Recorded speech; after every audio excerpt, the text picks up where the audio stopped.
নবম শ্রেণীর সকল ছাত্রছাত্রীদের প্রোগ্রেস টিউটোরিয়াল ইউটিউব চ্যানেল এবং ফেসবুক পেজে স্বাগত। আমাদের আজকের আলোচনার বিষয় হলো নবম শ্রেণীর ভূগোলের গ্রহরূপে পৃথিবী অধ্যায়ের অতি সংক্ষিপ্ত প্রশ্ন উত্তর।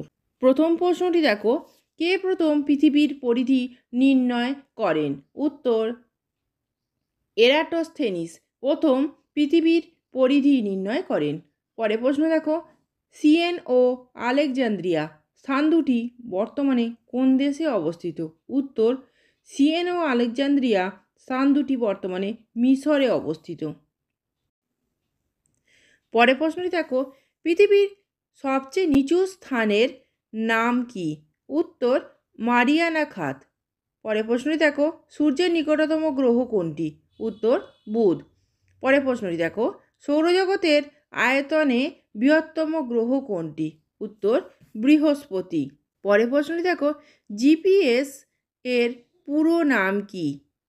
উত্তর, জিপিএস এর পুরো কথা হলো গ্লোবাল পজিশনিং সিস্টেম। শেষ প্রশ্নটি দেখো, জিপিএস উপগ্রহগুলি কটি কক্ষপথে স্থাপন করা হয়েছে? উত্তর, জিপিএস উপগ্রহগুলি 6টি কক্ষপথে স্থাপন করা হয়েছে। আজকের ভিডিও এই পর্যন্ত। ধন্যবাদ।